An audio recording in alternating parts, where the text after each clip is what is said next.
Hello everyone. पिछली video में हम लोगों ने हिमालयाज़ को कवर किया था। हिमालय के डिफरेंट एस्पेक्ट्स को देखा था। हिमालय का नॉर्थ से साउथ हम लोगों ने देखा था। फॉर एग्जांपल ग्रेट हिमालयस क्या होता है, हिमाचल क्या होता है, शिवालिक क्या होता है। उसके बाद हिमालय का रीजनल डिस्ट्रीब्यूशन क्या होता है, फॉर एग्जांपल कुमाऊं हिमालय या फिर पूर्वांचल हिल्स के बारे में देखा था। आज की वीडियो में हम लोग हिमालय का जो आखिरी टॉपिक बचा है, जिसको हम लोग पासेस बोलते हैं, उसको देखेंगे कि किस पास की क्या लोकेशन है, और फिर उसके साथ साथ हम लोग प्लेन्स पे कंटिन्यू कर जाएंगे। तो अगर मैं इंडिया का मैप बनाऊँ इधर, ये हमारा गुजरात, साउथ इंडिया नहीं बनाऊंगा क्योंकि हम लोगों के जो पासेस हैं वो केवल केवल नॉर्थ इंडिया में हैं।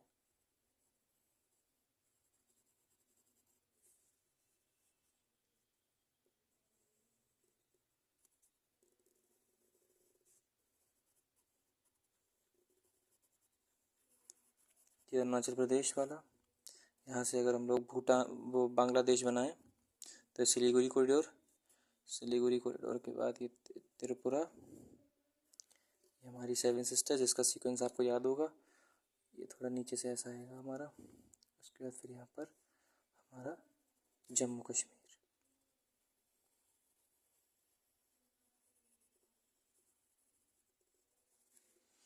तो ये इतना ही भी मैं बनाता हूँ मैं इंडिया का। वैसे नीचे का क्या पूरा कर देंगे, लेकिन हमें अभी नीचे की सिग्निफिकेंस है नहीं। नीचे का हम लोग, क्योंकि नीचे कोई हमारा माउंटेन, वो नीचे हमारे कोई पासेस है नहीं। अब मैं आपको मैप पे क्यों बता रहा हूँ। पासेस पढ़ने के तीन चार तरीके होते हैं। एक तो ये तरीका होता है कि फॉर एग्जांपल आपको सीधे बोल दिया जाए बनिहाल पास कहाँ पर है, किसको कनेक्ट कर रहा है, क्या कर रहा है, क्या नहीं कर रहा है। यूपीएससी ने पासेस से रिलेटेड सवाल भी पूछे हैं। दूसरा तरीका ये होता है कि पासेस को मैप पे बताया जाए। तो मैप में मैं इसलिए बता रहा हूँ आपको पासेस क्यों, क्योंकि अगर मैप पे आपको पता होगा तो इसके पाँच छः सिग्निफिकेंस है। पहला सिग्निफिकेंस तो ये है कि आपको उसकी लोकेशन पता होगी। दूसरा सिग्निफिकेंस ये है कि अगर फॉर एग्जांपल मान लो मैं आपको बता दूँ कोई नाथुला पास हमारा यहाँ पर सिक्किम में है, तो आप नाथुला पास को सिक्किम तो बता ही दोगे, साथ में ये भी बता दोगे अगर आपको ये पता होगा सिक्किम में कहाँ है तो वो किसको कनेक्ट कर रहा है, क्या उसका सिग्निफिकेंस है। अगला ये भी है उसका सिग्निफिकेंस तीसरे नंबर का, कि मान लो अगर यूपीएससी ने मैप बेस्ड क्वेश्चन में पासेस ही दे दिए और आपसे बोला कि किसी चीज़ को पॉइंट आउट करके कि बताओ ये पास है, या फिर ये ग्लेशियर है, या फिर ये हमारी वाइल्ड लाइफ सेंचुरी है, या फिर ये हमारा नेशनल पार्क है, तो आपको आसानी से उसको पॉइंट आउट या फिर फिगर आउट करने में आसानी रहेगी। अगला सिग्निफिकेंस हमारा ये होता है कि अगर आप कन्वेंशनल तरीके से पढ़ोगे लाइन बाई लाइन तो उसमें आपको बहुत ज़्यादा प्रॉब्लम होगी। अगर आप याद कर भी लोगे तो 4 दिन में आप भूल जाओगे। इसलिए अगर आप मैप पे पढ़ोगे, इंडिया के मैप पे, तो वो चीज़ आपको लॉन्ग टर्म में हेल्पफुल रहेगी।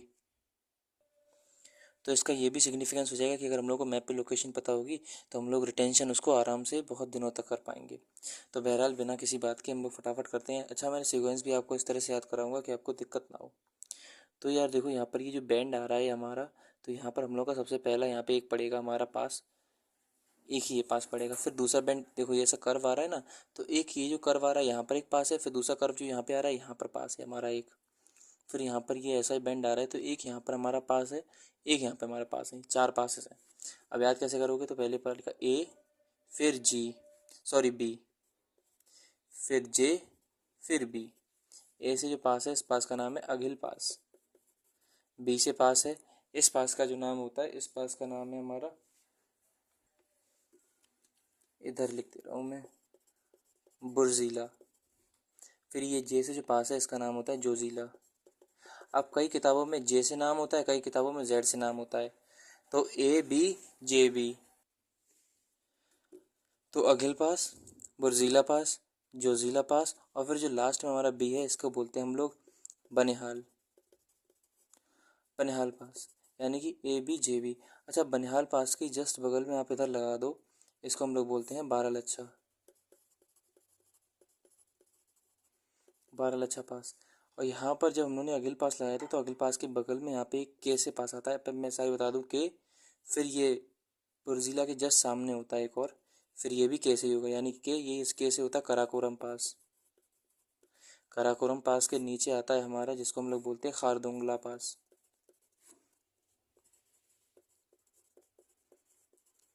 फिर यहाँ पर हमारा एस और पी से दो पास आते हैं। एस से जो पास आता है उसको बोलते हैं सा शेर, S A S E R, सा शेरला। और पी से जो पास आता है उसका नाम होता है, ये लिख दे रहा हूँ इधर, पेंसिला। तो ये आपको याद हो गया, सबसे पहले ए बी जे बी, अघिल पास, फिर ये बुर्जीला पास, फिर ये जोजीला पास, फिर ये बनिहाल। बनिहाल के जस्ट सामने आपको एक पास मिलेगा, उसको हम लोग बोलते हैं बारालच्छा। फिर इधर कराकोरम, फिर खारदुंगला, फिर सासेर, फिर पेंसिला। अब पेंसिला के नीचे यहाँ पे हमारा आता है बारालाचा, फिर बारालाचा से इधर आता है RS, रोहित शर्मा से आप याद कर लेना। R से हमारा आता है रोहतांग दर्रा, रोहतांग पास। S से आता है हमारा शिपकीला। फिर यहाँ से आता है M, N और L।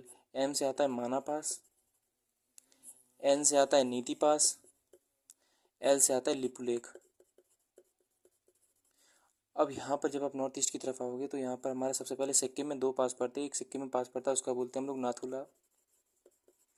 एक उसके नीचे यहाँ पे पड़ता है, इसको हम लोग बोलते हैं जलेपला, JALEPLA। यहाँ पर हमारे नॉर्थ ईस्ट में पड़ता है, एक पड़ता है, इसको बोलते हैं बॉमडीला। उसके ऊपर पड़ता है, इसको बोलते हैं बॉमला। यहाँ पर एक हमारा पास पड़ता है, उसको बोलते हैं टुनला। यहाँ पे एक पास पड़ता है, उसको बोलते हैं देहंग का पास, DIHNG। और एक यहाँ पर हमारा एक और पास पड़ेगा, उसको हम लोग बोलते हैं ढीपू पास। ये सारे हमारे पासेस हो गए। तो अब याद कैसे करोगे? AB, JB, अघिल, बुर्जीला, Zojila, Banihal. फिर इसके सामने एक आएगा हमारा बारालाचा, यहाँ पे फिर कराकोरम, खारदुंगला, फिर उसके नीचे साशेर, फिर पेंसिला। फिर यहाँ पे फिर RS आ जाएगा, तो रोहतांग पास, शिपकीला। फिर यहाँ पे माना, नीति, लिपुलेख, नाथुला, जलेपला। फिर यहाँ पे बमडीला, फिर बमला। अच्छा, बमडीला और बमला कैसे? तो ये बम की बात हो रही, बमडीला, बमला, फिर थंगला, फिर देहंग और फिर ये दीपू पास। अब इसको मैप पे ये हो जाएगा इसका सिग्निफिकेंस। फॉर एग्जांपल अगर पूछा जाता है कि नाथुला कहाँ पर है, तो हमें ये पता है कि नाथुला जो है वो हमारा सिक्किम में है। अब इससे रिलेटेड जितने भी कंटेक्स्ट होंगे, फॉर एग्जांपल ऑप्शन में कोई भी है कि ये नाथुला पास कहाँ पर है, पहला सवाल, तो ये कहाँ पर है? सिक्किम में। दूसरी चीज़, नाथुला किसके बॉर्डर पे है? तो नाथुला जो है वो हमारा इंडिया और तिब्बत के या फिर इंडिया और चाइना के बॉर्डर पे। फॉर एग्जांपल आपसे बोलते हैं जलेपला कहाँ है, तो जलेपला जो है वो हमारा इंडिया में है। किसके बॉर्डर पे आता है? तो इंडिया और भूटान का बॉर्डर है। अच्छा, यहाँ पे कोई फेमस चीज़ है, तो यहाँ पे चुम्बी वैली है, जो कि क्या थी, यहाँ पे चाइना जो था उससे हमारी चाइना का डिस्प्यूट हुआ था यहाँ पे चुम्बी वैली। क्यों? क्योंकि चाइना यहाँ पे सिविलियन आर्किटेक्चर की आड़ में मिलिट्री इंस्टॉलेशन लगाता है, जिससे वो सिलीगुड़ी कॉरिडोर पर सर्विलांस करता। तो बहरहाल वो इंटरनल सिक्योरिटी में आता है। और फॉर एग्जांपल क्या हो गया, अगिल पास जो है, अब आपसे ऑप्शन मिल दिया, अगिल पास जो है वो नॉर्थ ऑफ K2 है। तो हमें बिल्कुल सही बात पता है, यहाँ पे K2 रेंज है, किस में पड़ती है? कराकोरम रेंज में पड़ती है। K2 उसके हाईएस्ट पीक है, उसके नॉर्थ में अगिल पास है, बिल्कुल सही बात है। किससे कनेक्ट करता है? तो जिनजियांग प्रोविंस से कनेक्ट करता है चाइना की। तो बहरहाल जितने भी पासेस हो गए, अगर आपको की लोकेशन पता होगी तो फिर आप उससे रिलेटेड कंटेक्स्ट कर ले जाओगे। फॉर एग्जाम्पल अगर आपसे जोजिला बोला जाए तो क्या होगा? ये श्रीनगर और लेह को या फिर कारगिल को कनेक्ट करेगा। तो ये भी हमारा पास हो गया। अब पास के बाद जो अलग अलग, फॉर एग्जांपल कराकोरम की हाईएस्ट पीक कौन सी है? K2 है। लद्दाख की हाईएस्ट पीक कौन सी है? तो माउंट राकापोशी है। ऐसे हर एक रेंज की कौन सी हाईएस्ट पीक है वो मैं तब आपको बताऊंगा जब हम लोग वेस्टर्न घाट और ईस्टर्न घाट की सारी पीक्स हो जाएंगी। तो हम लोग फटाफट सारे माउंटेन्स, उनकी हाईएस्ट पीक और उनका एक्सटेंट कहाँ है, वो उनका कौन कौन सी स्टेट में पड़ती है, वो हम लोग एक वीडियो में बताएंगे तब, जब वेस्टर्न घाट और ईस्टर्न घाट हमारा कवर हो जाएगा। अब हम लोग आगे कंटिन्यू करते हुए जो हमारा प्लेन टॉपिक है उसको शुरू करते हैं कि इंडिया की दूसरा फिजिकल फीचर जिसको प्लेन्स बोलते हैं वो क्या है। तो हम लोगों को एक बात पता है क्या, कि इंडिया के फिजिकल फीचर ब्रॉडली 6 कैटेगरीज में बांटे गए हैं। पहला हमारा हिमालय, दूसरा हमारा प्लेन्स, तीसरा हमारा डेजर्ट, चौथा हमारा चौथा हमारा कोस्टल प्लेन्स हो गया, फिर पांचवा आइलैंड हो गया, और फिर छठवां जो है ईस्टर्न घाट वेस्टर्न घाट हो गए। अब हम लोग जब प्लेन्स की बात कर रहे हैं तो प्लेन्स बताने से पहले ये मैंने इंडिया मैप बनाया था। अब मैप में मैं आपको सारी चीज़ें बता दूंगा प्लेन्स की क्या है कैसे नहीं है। जब हम लोग प्लेन्स को देखते हैं तो अच्छा, आप लोग हम लोग को एक बात पता है क्या, कि इंडिया जो था वो शुरुआत में अफ्रीकन प्लेट से अटैच था, मैंने बताया था आपको। फिर इंडिया अफ्रीकन प्लेट से टूटा। कैसे टूटा वो हम लोग फिजिकल ज्योग्राफी में देखेंगे।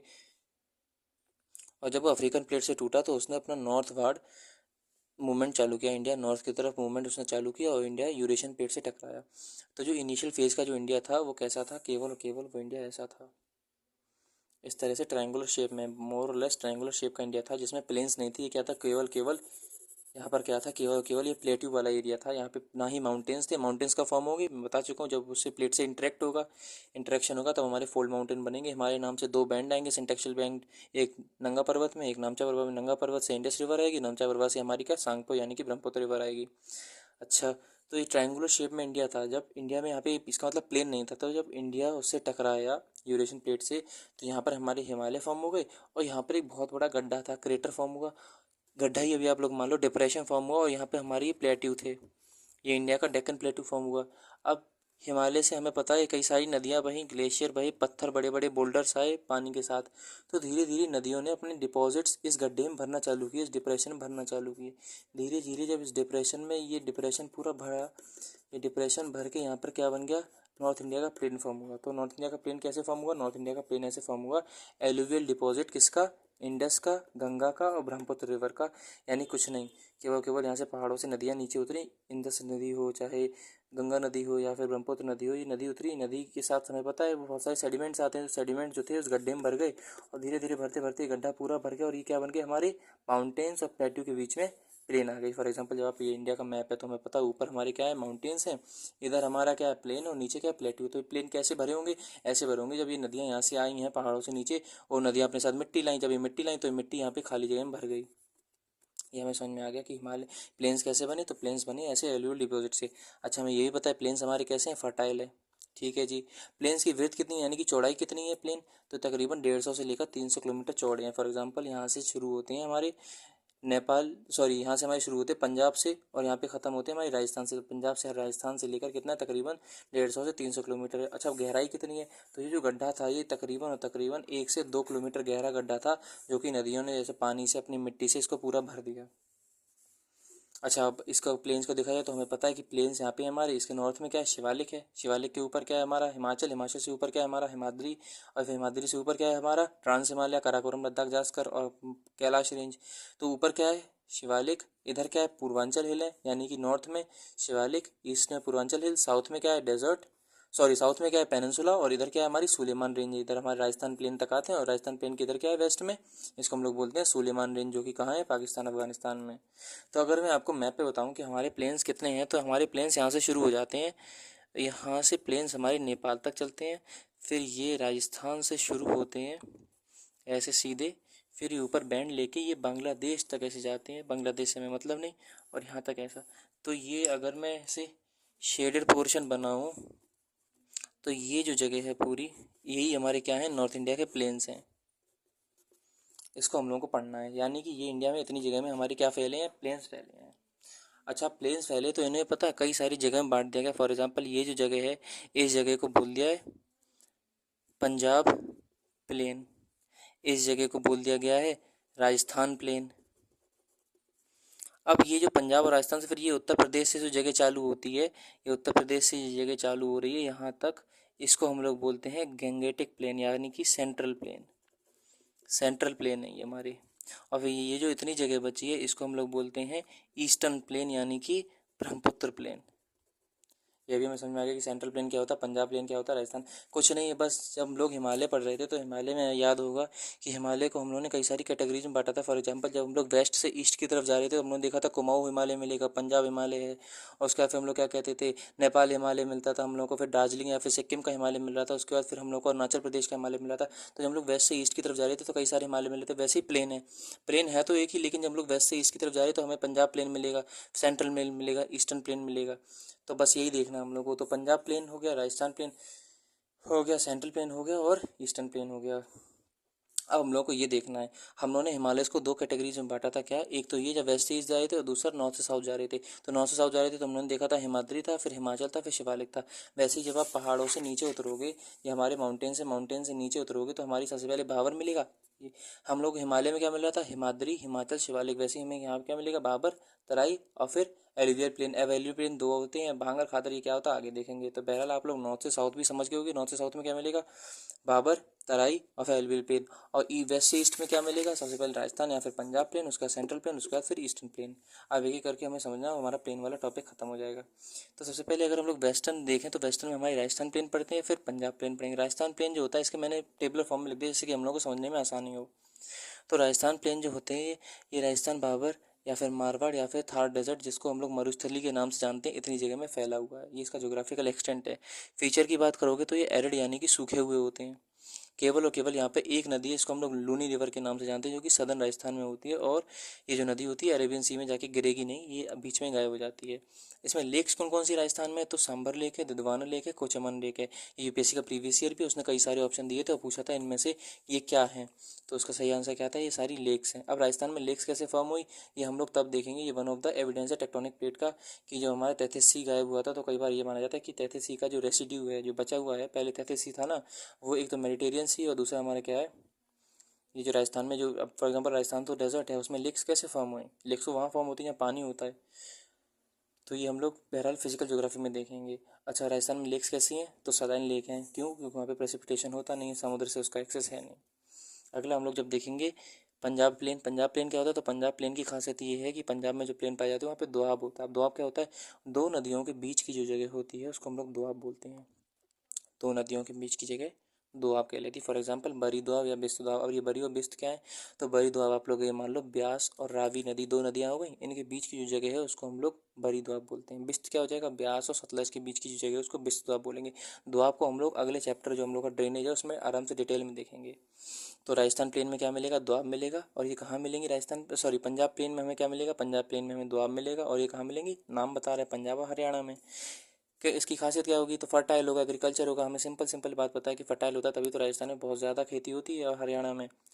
यार मैं राजस्थान क्यों बोल रहा हूँ, तभी तो हम लोगों का पंजाब में बहुत ज़्यादा खेती होती है। क्यों, क्योंकि पंजाब बहुत ज़्यादा फर्टाइल होता है। अच्छा, पंजाब फर्टाइल होता है, पंजाब में कौन सी नदी का सिस्टम होता है, तो पंजाब में इंडस रिवर सिस्टम होता है। For example Indus river system में कौन कौन सी आती है, तो इंडस, झेलम, चिनाब, रावी, ब्यास, सतलज, ये सारी नदियाँ कहाँ होती हैं, पंजाब में फ्लो करती हैं। दो नदियों के बीच की जगह कौन सी होती है, पंजाब। उसको हम लोग क्या बोलते हैं, दोआब बोलते हैं। अच्छा, अब इसकी खासियत क्या है, तो यहाँ पे इंटेंसिव फार्मिंग होती है, इसका सिग्निफिकेंट फीचर है। अच्छा, पंजाब से आप और आगे आओगे तो उसको हम लोग क्या बोलेंगे, सेंट्रल या फिर गंगा प्लेन हम लोग देख चुके हैं। तो ये कौन सी नदी के बीच में होती है, घग्गर और तीस्ता। घग्गर नदी कहाँ है, राजस्थान में। तीस्ता कहाँ है, बांग्लादेश में। ये कौन से स्टेट में होगी, तो अच्छा, घग्गर हाकरा एक सिविलाइजेशन भी तो है जिसको हम लोग इंडस वैली सिविलाइजेशन के नाम से भी जानते हैं, क्योंकि घग्गर क्या नदी हमारी, घग्गर नदी का नाम है। यूपी, हरियाणा, दिल्ली, बिहार, वेस्ट बंगाल और झारखंड में क्या है, गंगा प्लेन हमारा फॉर्म करता है। कैसा होगा, फर्टाइल होगा, ऑक्सफोर्ड लेक बनाएगा, मियंडर्स होगा और ब्रेडली स्ट्रीम होंगे। अब ये क्या होती है, सारे लैंड फॉर्म होते हैं, कई सारे ये तरीके होते हैं। ये हम लोग जब ड्रेनेज चैप्टर देखेंगे उसमें ड्रेनेज के द्वारा कौन कौन से फीचर्स बनाए जाते हैं उसको हम लोग आराम से देखेंगे। अभी अगर आप लोग ये देख लो, तो जो नदी ऐसे चलती है ना, इस तरह से, इसी को मेंडरिंग बोलते हैं। जब मेंडरिंग और ज़्यादा बढ़ जाती है इस तरह से, तो नदी का छोटा सा ऑफशूट ऐसे बच जाता है, इसी लेक फॉर्म हो जाती है। क्या होता है क्या नहीं, उसको हम लोग ऑक्सबो लेक बोलते हैं जी। इसका एक एग्जांपल है, एक बिहार में लेक है, उसका आप लोग एग्जांपल देना, वो क्या है, हमारी ऑक्सबो लेक का एग्जांपल है। तो बहरहाल फर्टाइल होगा। ये कैसे फीचर्स होते हैं ये हम लोग ड्रेनेज चैप्टर में देखेंगे। अभी केवल आप लोग इसको बस दिमाग में मोटा मोटा रहे क्या होते हैं, हम लोग अगले चैप्टर में देखेंगे।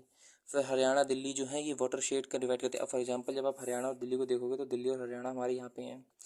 यहाँ पर हमारा इंडस रिवर सिस्टम चलता है पूरा, और यहाँ पे हमारा गंगा रिवर सिस्टम चलता है। यहाँ पे भागीरथी हो गया, अलकनंदा, मंदाकिनी, फिर ये यहाँ पे हमारी गंगा नदी वगैरह। तो यहाँ पे ये जो हरियाणा है, हरियाणा में इधर इंडस रिवर सिस्टम बहता है, इधर गंगा रिवर सिस्टम बहता है। तो हरियाणा और दिल्ली क्या है, इसका वाटर शेड है, यानी कि इनको इनके वाटर को डिवाइड करते हैं, सेपरेट करते हैं। अगर और स्पेसिफिकली जानना है तो फिर अम्बाला ऐसी सिटी है जो कि अम्बाला के इधर हमारा इंडस रिवर सिस्टम चलता है और अम्बाला के इधर हमारा गंगा रिवर सिस्टम चलता है। तो हमें ये भी समझ में आ गया सेंट्रल रिवर सिस्टम क्या था। जब आप ईस्टर्न की बात करोगे तो ईस्टर्न में किसकी मेनली बात होगी, ब्रह्मपुत्र की बात होगी। और ये कहाँ पाई जाएगी, मेनली असम में होगी, रिवराइन आइलैंड। अब ये जो नदी आती है, ब्रह्मपुत्र हो गया या फिर ब्रह्मपुत्र की जो ट्रिब्यूटरी होगी, फॉर एग्जांपल दिहंग हो गई, दिबंग हो गई, लोहित हो गई, ये नदियाँ जो होती हैं अपने साथ बहुत ज़्यादा मात्रा में सेडिमेंट्स लाती हैं। अब सेडिमेंट्स का क्या हो जाता है, सेडिमेंट्स का ये होता है कि जब सेडिमेंट्स जहाँ पर इकट्ठे होते हैं जाके, तो वो आइलैंड का फॉर्म कर देते हैं। मतलब इतनी ज़्यादा मिट्टी इकट्ठी हो जाती है कि वहाँ पे आइलैंड का फॉर्मेशन हो जाता है। तो जब आइलैंड का फॉर्मेशन हो जाता है तो इसी को हम लोग बोलते हैं क्या, कि यहाँ पर रिवर ने अपना आइलैंड बना दिया, रिवराइन आइलैंड बन गया है। अब रिवराइन आइलैंड का कोई एग्जाम्पल, तो रिवराइन आइलैंड का हमारा एग्जाम्पल क्या है, माजुली आइलैंड, जो कि क्या है, जहाँ पर दुनिया का सबसे बड़ा रिवर के द्वारा फॉर्म किया गया आइलैंड है, जहाँ पर इंसान रहते हैं, यानी कि इनहेबिटेड है अब ये माजुली आइलैंड। अच्छा, यहाँ पे डेल्टा का फॉर्मेशन भी होता है। तो डेल्टा क्या होता है, डेल्टा कुछ नहीं होता, जहाँ पे नदी गिरती है वहाँ पे डेल्टा का फॉर्मेशन करती है। डेल्टा क्या होता है ये हम लोग आराम से देखेंगे लैंडफॉर्म वाले चैप्टर में। अभी आप लोग कितना याद रख लेना कि डेल्टा का फॉर्मेशन होता है। डेल्टा का एग्जांपल क्या है, सुंदरबन डेल्टा एग्जांपल है उसका। सुंदरबन क्या है, सुंदरबन एक डेल्टा का नाम है, जो कि सुंदरी वहाँ पर पेड़ पाया जाता है, उस पेड़ के नाम पे सुंदरबन डेल्टा का नाम रखा गया। अब इसका सिग्निफिकेंस क्या है, तो सुंदरबन डेल्टा का ये सिग्निफिकेंस है कि यहाँ पर जो सुंदरी पेड़ पाई जाती है वो एक तरह का मैनग्रोव है। मैनग्रोव का मतलब क्या होता है, मैनग्रोव एक तरह का पेड़ होता है जो कि बहुत ज़्यादा मार्शी या फिर दलदली जगह में पाया जाता है, जिसकी जड़ें जो होती है वो ज़मीन में धसी हुई नहीं होती बल्कि हवा में लटकी हुई होती है। इससे क्या होता है, ये वहाँ का नेचुरल वेजिटेशन को बहुत ज़्यादा कंजर्व करता है, वहाँ की कोस्ट को कंजर्व करता है। किससे, सुनामी से या फिर जो स्ट्रॉन्ग टाइड्स आती हैं उसकी वेलोसिटी को ये कम कर देती हैं पेड़ की जड़ें। और यहाँ पर जो बंगाल टाइगर है, जो हम लोगों का नेशनल एनिमल है, वो भी कहाँ पर, यहीं पर पाया जाता है बहुत ज़्यादा मात्रा में। तो ये तो हम लोगों ने समझ लिया कि अगर हम लोग वेस्ट से ईस्ट जाएंगे। अच्छा, वैसे तो मैंने सारी चीज़ें लिख दी हैं, कि अगर कोई आपको एक्स्ट्रा पॉइंट लगे जो आपको नहीं पता था वो आप लोग ऐसे स्टार मार्क करके लिख लेना। मैं वन शॉट में प्लेन बना रहा हूँ, क्यों, क्योंकि टाइम कम है और कंटेंट ज़्यादा है। तो बहरहाल ये हम लोगों को समझ में आ गया कि अगर हम लोग वेस्ट से ईस्ट की तरफ जाएंगे तो हमें कौन कौन से प्लेन मिलेंगे। अब वही हिमालय की तरह अगर नॉर्थ से साउथ में जाएंगे तो कौन कौन से प्लेन बनेंगे, तो मैं पहले ही आपको बता चुका हूँ कौन कौन से मिलेंगे। तो सबसे पहले हम लोग को मिलेगा भाबर, फिर हम लोग को मिलेगा भैया तराई, उसका फिर बांगर और खादर, जिसे हम लोग एल्वियल प्लेन बोलते हैं। अब पहले आप यही समझ लो, इमेजिन करना, जितना ज़्यादा आप इमेजिन कर लोगे उतनी अच्छी तरह से समझ लोगे। इमेजिन करो नदी ऊपर से गिर रही है नीचे को। अब नदी ऊपर से माउंटेन से नीचे को आ रही है तो नदी अपने साथ बड़े बड़े पत्थर भी लाती है। ग्लेशियर पिघल रहा है तो ग्लेशियर अपने साथ बड़े बड़े पत्थर लाएगा, मिट्टी लाएगा, बर्फ़ लाएगा। जब एवलोंच आते हैं यानी कि पहाड़ी तूफान आते हैं तो उसमें क्या होती है, बहुत ज़्यादा बर्फ़ हो गई, पत्थर हो गए, बोल्डर्स हो गए, ये सारे क्या पर्वत पहाड़ के ऊपर से नीचे को गिरते हैं आके। जब ये नीचे को गिरते आके तो सारे एक जगह इकट्ठे हो जाते हैं। अच्छा, ऊपर से नदी भी आ रही है। अब ये ये ऊपर से नदी आ रही है, अब बड़े बड़े पत्थर जो होंगे, सीधी सी बात है, पत्थर कैसे होते हैं, नॉन पोरस होते हैं, यानी कि यहाँ पे पानी पत्थरों में तो भरेगा नहीं। स्पंज थोड़ी ना है जो उसको पानी को पूरा सोख लेगी। तो पत्थर क्या होंगे, पानी आराम से नीचे को फ्लो कर जाएगा और पत्थरों के नीचे से पानी, यानी कि हमें ऊपर से तो लगेगा कि नदी आ रही है लेकिन नीचे को नदी गायब हो गई। क्यों, क्योंकि पत्थरों ने नदी को बिल्कुल ढक दिया। पत्थर ऊपर से हैं और जो वाटर की स्ट्रीम है वो नीचे है। अब पत्थर एक लिमिट तक ही तो होंगे, उसके बाद जब नदी बाहर निकलती है तो बहुत ज़्यादा पानी, हमें लगता है कि बहुत ज़्यादा पानी आ गया। और यहाँ पे क्या होती है, मिट्टी अच्छी होती है। तो यहाँ पे इस जगह को हम लोग बोलते हैं तराई रीजन। अब यहाँ पे क्या होता है, बहुत ज़्यादा मात्रा में पानी भी और मिट्टी भी अच्छी है, इसलिए क्या होता है यहाँ पे खेती बहुत अच्छी होती है। खेती अच्छी होगी, कैसी भी खेती होती है, पानी बहुत ज़्यादा, तो यहाँ पे वो बहुत ज़्यादा फसलें होती है जो वाटर डिमांडिंग होती हैं, जैसे कि गन्ना हो गया, जैसे कि धान हो गया। अच्छा, यहाँ पे अगर खेती अच्छी है, मिट्टी अच्छी है, तो यहाँ पे जंगल भी होंगे, जंगल भी होंगे, जानवर भी होंगे, यानी कि यहाँ पे वाइल्ड लाइफ भी अच्छी होगी, फॉरेस्ट भी अच्छे होंगे, एग्रीकल्चर भी अच्छा होगा। अब जब यहाँ से नदी जा रही है, अब नदी के जो, अब इमेजिन करना पूरा, नदी के जो आसपास की जो मिट्टी होती है वो कैसी होती है, बहुत ज़्यादा फर्टाइल होती है। तो उस मिट्टी को हम लोग बोलते हैं खादर, जो कैसी होगी, खाद का काम करेगी, फर्टाइल होगी, उसको हम लोग क्या बोलेंगे, खादर। और जो नदी जा चुकी है उसके आसपास की मिट्टी, जो अब उसके और साइड की मिट्टी देखोगे तो वो कम फर्टाइल होती है, उसको हम लोग क्या बोलेंगे, भांगर। यानी कि अब ये कैसी होती है, कि भाग चुकी है। कन्फ्यूज मत होना भाबर में और भांगर में, इसमें एन आता नहीं है, इसमें एन होता है। एन का मतलब क्या हो गया, नॉन। नॉन मतलब क्या, अब इसमें फर्टिलिटी रही नहीं, अब फर्टिलिटी नॉट प्रेजेंट। फर्टिलिटी होती है लेकिन वेरी लेस। अच्छा जी, और खादर मतलब क्या होता है, खाद का काम करेगी, जो कि नदी के आसपास जो है अभी अभी हाल फिलहाल मिट्टी जमा हुई है उसको हम लोग खादर बोलेंगे। अब अगर इतना आपको समझ में आ गया तो हम लोग फटाफट पढ़ ले रहे लिखा क्या है। तो जब आप नॉर्थ से साउथ देखोगे तो सबसे पहले बाबर मिलेगा। बाबर क्या होता है भैया, नैरो बेल्ट होती है 8 से 16 किलोमीटर की, जिसमें रॉक्स और बोल्डर होते हैं। अच्छा, जब रॉक्स और बोल्डर होंगे तो नदी नीचे आ जाएगी, नदी डिसअपियर हो जाएगी। और जब डिसअपियर हो जाएगी तो ये कहाँ मिलेगी, जहाँ पर पत्थर इतने इकट्ठे होते हैं। तो कौन सा होता है, बेस ऑफ शिवालिक, जहाँ पे शिवालिक माउंटेन जो होती है उनकी बेसिस खत्म होती है, फॉर एग्जाम्पल हरिद्वार वगैरह, ऋषिकेश वगैरह। तराई रीजन कौन सी होती है, मैंने बताया था, जब पानी वापस गायब होकर वापस आएगा तो तराई होगी, वेट होगी, स्वाम्पी होगी, मार्शी एरिया होगी, बहुत ज़्यादा पानी होगा, तो स्टीम वापस हम लोगों को दिखाई देगी। अच्छा, स्टीम यहाँ पे डिसअपियर होती नहीं है, लेकिन स्टीम, पत्थर इतने बड़े बड़े होते हैं कि पत्थर के नीचे से पानी बहता है, तो हम लोग को दिखाई नहीं देता। बल्कि पानी यहाँ भी होता है, यहाँ भी होता है, बस यहाँ पे पत्थर खत्म हो जाते हैं तो पानी हम लोग को दिखाई देने लगता है। यहाँ पे पत्थर जो होते हैं वो पानी को ढक देते हैं। ये मान लो कि एक बड़ा सा वैसल है, उस वैसल के ऊपर किसी ने ढक्कन रख दिया, तो ढक्कन रख दिया इसका मतलब ये थोड़ी ना कि उस वैसल में से पानी गायब हो गया। पानी है, ढक्कन को हटाओगे तो पानी मिल जाएगा तुम्हें, वही सिस्टम है सेम। तो वो ढक्कन क्या होता है, यहाँ पे बड़े बड़े पत्थर होते हैं। तो तराई रीजन क्या है, वेट स्वाम्पी मार्शी एरिया होती है, यहाँ पे स्टीम वापस दिखाई देती है। यहाँ पे कैसे होंगे, बड़े बड़े थिक जंगल होंगे, वाइल्ड लाइफ होंगे, वाटर डिमांडिंग क्रॉप्स होंगी, फॉर एग्जाम्पल गन्ना हो गया, शुगर केन हो गया, ये सारी चीज़ें। और फिर दुआ नेशनल पार्क यहाँ पे है। जब आप एलुअल प्लेन की बात करोगे तो बांगर होता है, खादर होता है। बांगर क्या होता है, मैं बता चुका हूँ, जो कि लेस फर्टाइल होगा। खादर कैसा होगा, बांगर जो होगा वो कैसा होगा, न्यू सॉइल। खादर कैसा होगा, न्यू सॉइल होगी, यंग होगा, फर्टाइल होगा, मोर फर्टाइल। बांगर कैसा होगा, वो पुराना होगा, लेस फर्टाइल होगा, जहाँ पे कि कैल्शियम के डिपॉजिट इकट्ठे हो जाते हैं, जिसे हम लोग क्या बोलते हैं, कंकड़ बोलते हैं। ये लेस इंटेंसिव एग्रीकल्चर होगा, मोर इंटेंसिव होगा। मोर इंटेंसिव क्यों होगा, क्योंकि यहाँ पे कैसी होती है, खेती अच्छी होती है। और ये कैसा होता है, अच्छी फसल होती है। अच्छी फसल क्यों होती है, क्योंकि यहाँ की मिट्टी अच्छी होती है। मिट्टी अच्छी क्यों होती है, क्योंकि यहाँ पे जो नदी है वो फ्रेश मिट्टी अपने साथ लाई होती है, जिसमें न्यूट्रिएंट की वैल्यू कैसी होती है, हाई होती है। इसमें कैसी होती है, न्यूट्रिएंट्स की वैल्यू लो होती है, इसलिए कैसी होती है, खराब होती है। इसलिए कैसी होती है, लेस इंटेंस होती है, खेती के लिए अच्छी नहीं होती है मिट्टी। अभी हमारा लास्ट टॉपिक बचा है कि हमारा प्लेन्स का सिग्निफिकेंस क्या होता है। तो प्लेन्स की सिग्निफिकेंस की बात करोगे तो हमें सारी बातें पता है क्या, इसके लिए हमें पढ़ने की जरूरत ही नहीं। पहला तो ये हमारा हो जाएगा कि प्लेन्स होते हैं फर्टाइल होंगे तो इससे हमारी खेती अच्छी होगी, पहली चीज़। दूसरी चीज़, अगर प्लेन्स अच्छे होंगे तो इससे हमारी आबादी वहाँ पे रह सकती है। आबादी क्यों नहीं, क्योंकि यहाँ पे प्लेन्स होंगे, यहाँ पे कोई भी जियोग्राफिक एक्टिविटीज़ होंगी नहीं, जियोमॉर्फिक एक्टिविटीज़ होंगी नहीं, फॉर एग्जाम्पल सुनामी वगैरह, फॉर एग्जाम्पल अर्थक्वेक वगैरह, क्योंकि प्लेन्स कैसे होते हैं, स्टेबल होती हैं। तो पॉपुलेशन होगी, अर्बन सेंटर होगा, एग्रीकल्चर होगा, इंडस्ट्री सेटअप हो सकती हैं। जो फूड बेस्ड इंडस्ट्री होती है वो मोस्टली प्लेन्स में सेटअप होती है। फॉर एग्जांपल दूध की फैक्ट्री हो गई, डेयरी हो गई, शुगर केन हो गई, जूट हो गया, या फिर राइस मिल वगैरह हो गई, वो सारी कहाँ पर होती हैं, प्लेन्स में होती हैं। और वाटर एनर्जी का होता है, क्यों, क्योंकि प्लेन्स में सारी नदियाँ होंगी तो वहाँ पे वाटर एनर्जी होगी। वाटर एनर्जी यानी कि हाइड्रो इलेक्ट्रिसिटी हो सकती है, या फिर हम लोग वाटर बेस का यूज़ कर सकते हैं ट्रांसपोर्टेशन के लिए। अगला हमारा क्या हो सकता है, कल्चर या फिर हिस्टोरिकल सिग्निफिकेंस होता है, क्यों, क्योंकि कई सारी रिलीजियस साइट जो होती हैं वो प्लेन्स में होती हैं। फॉर एग्जाम्पल मथुरा हो गया, अयोध्या हो गया, ये सारी चीज़ें कैसी होती हैं, रिलीजियस पॉइंट ऑफ व्यू से भी कैसी होती हैं, इंपॉर्टेंट होती हैं। तो ये हमारे प्लेन्स के सिग्निफिकेंस हो गए। आज की वीडियो में हमने सारे मोस्ट इंपॉर्टेंट पासेस को देख लिया था। इन पासेस की मैंने आपको इंडिया का मैप बनाया, उस पर आपको मैंने सारी वो पासेस बताया। अगर आपको एक बार मैप पे पासेस सारे याद रहेंगे, 2-3 बार आप पास देख लेना, तो उससे क्या होगा, हम लोगों का सवाल करने की एक्यूरेसी बहुत हो जाएगी। अच्छा, मैं पास आपको वैसे लिख के ही बता सकता था सारे, लेकिन लिख के मैंने इसलिए नहीं बताया क्योंकि लिखने के बाद आप 4 दिन 5 दिन तक याद रखोगे, उसके बाद फिर भूल जाओगे, तो इसका मतलब आउटपुट जीरो रहा। अगर आप एक बार मैप पे देख लेते हो तो लॉन्ग टर्म रिटेंशन हो जाएगा हमारा। उसके बाद फिर हम लोगों ने प्लेन्स देखे, प्लेन्स क्या होते कैसे होते हैं। अगली वीडियो में हम लोग प्लेट्यूज को देखेंगे। टिल देन, जय हिंद, जय भारत।